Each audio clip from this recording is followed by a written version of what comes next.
Posted by you/True Nefariousness 462. To preface this story, I'm going to start with my opinion. I do not believe what my daughter did was wrong. In fact, I'm incredibly proud of her. Even though she may have been overzealous, her reasoning was very much in the right place.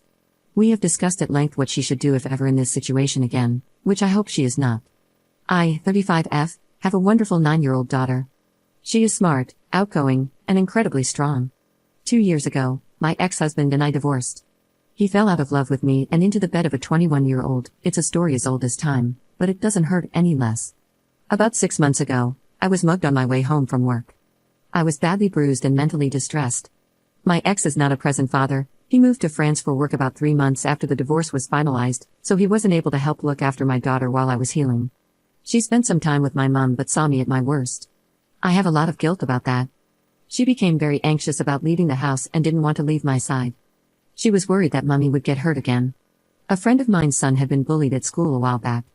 She enrolled him in karate classes, not for fighting but to build his confidence, and it really worked for him. She suggested that putting my daughter in some classes might help her feel more secure. I suggested it to her, and she wanted to do it but asked if I would join her. To be honest, it was probably a very good decision. I spoke to the sensei, explained the situation, and asked if I could sit in on the beginner's class with her. He agreed. We both loved it. She picked it up so quickly and enjoyed the play activities with the other children. A few months in, she was leaps and bounds ahead of me and ready to train with a more advanced group of students. The bonus was that the advanced kids class took place after the beginner adults class. So, we changed our schedule. I started training with adults while she continued with the advanced kids. She picked it up so quickly, and her confidence in her abilities soared.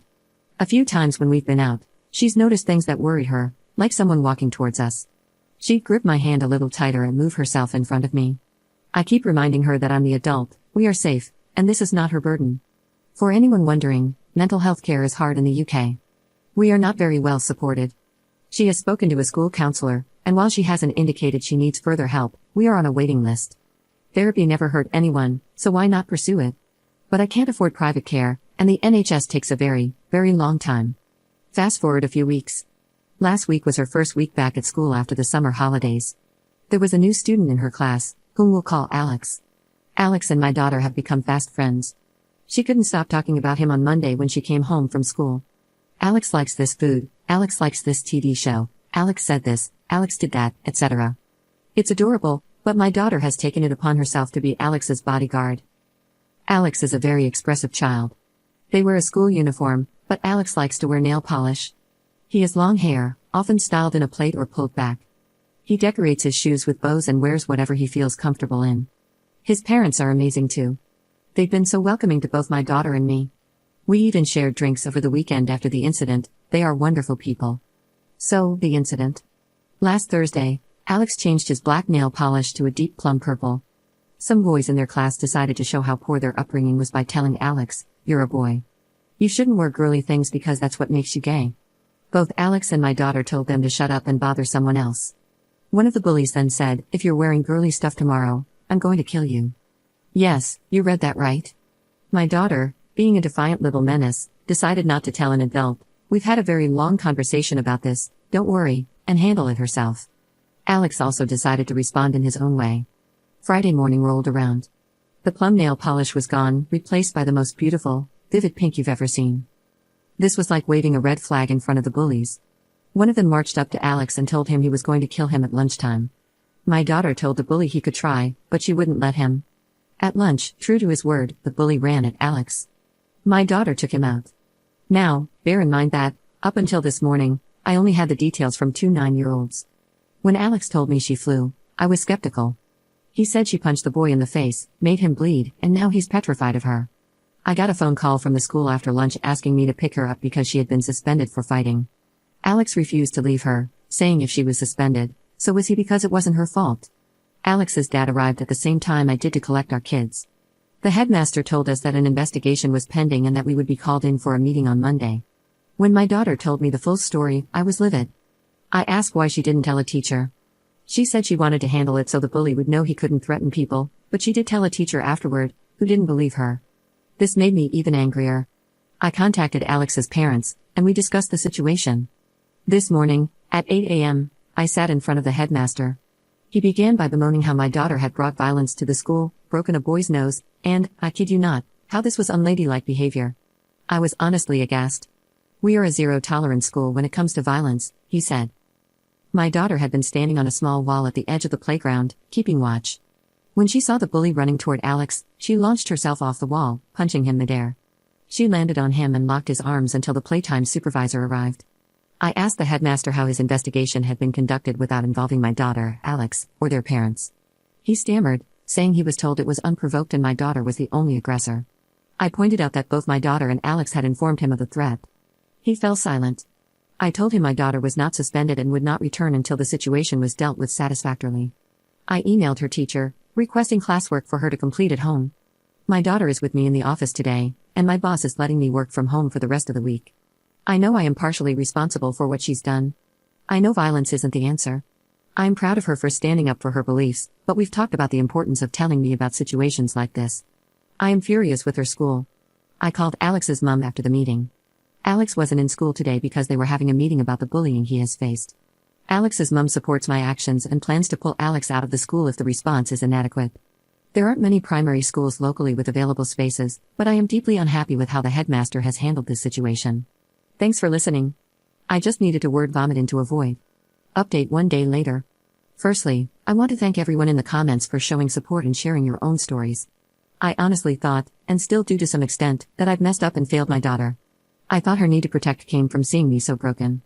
A comment, which I've now lost, said something along the lines of, "Mummy got hurt by bad people, and now her friend is being threatened, so she wanted to stand up for us." As honorable as that is, I don't want my little girl to feel that way. I want her to be a child for as long as she can be. I want her to play with her friends and have no cares in the world apart from who's going to be the goalkeeper or whether she wants ham or turkey on her sandwich. Do you know what I mean? I spent some time with her over the weekend and last night reassuring her of that fact. I told her that I am always in her corner, always right behind her, and will always believe her, no matter what. She has promised me going forward that she'll always tell me everything, from the small things to the big things. I'm her mum, no matter her age, she's always going to be my baby, and I'll always go to bat for her. We've also discussed whether she feels safe at school and if she thinks the teachers would have dealt with it had she told them. She said she feels safe, but she doesn't know if they would do anything because she's never asked. This is something I'll be keeping an eye on and discussing with other parents to see if their children have similar feelings. Now, onto the update. My daughter is suspended until Wednesday. I had a meeting with the deputy headmaster because the headmaster was unavailable today. Alex's mum, who, for ease, I'm going to call Joanne, had a meeting with him yesterday afternoon. For context, my meeting with him lasted about 20 minutes.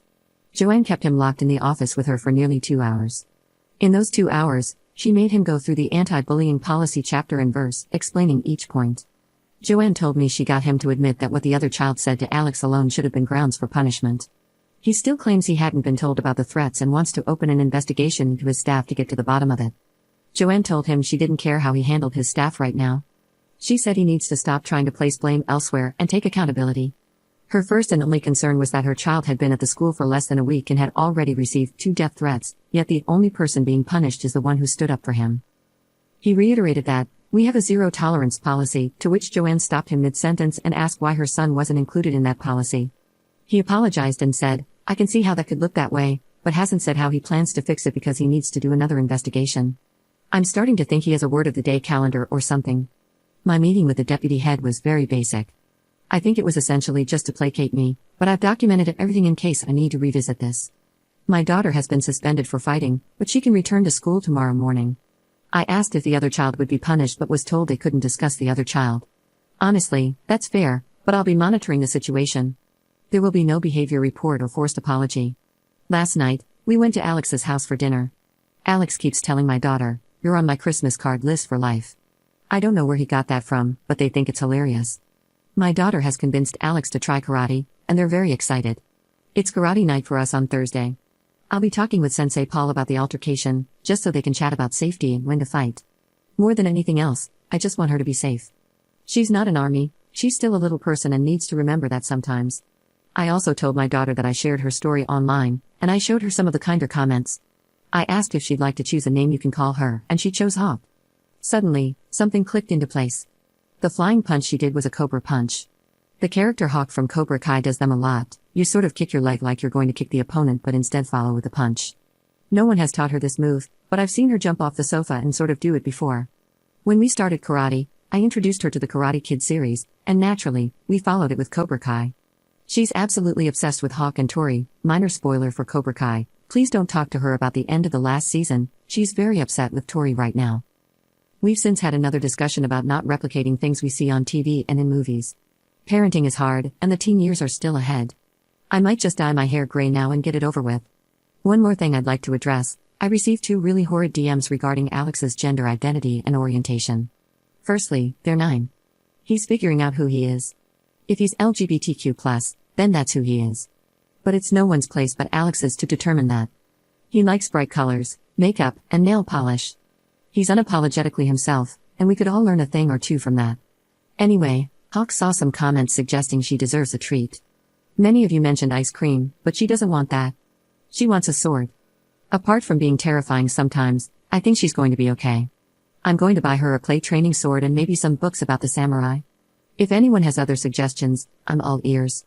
I don't know if samurai will be a good or bad role model, but she's developed a passion for martial arts, and I'm all about supporting physical activities while mixing in some history.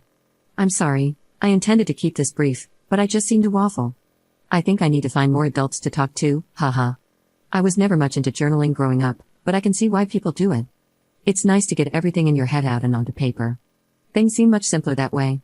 Anyway, I'm not sure what the future holds, but I know we'll tackle it head on, sword in hand, apparently.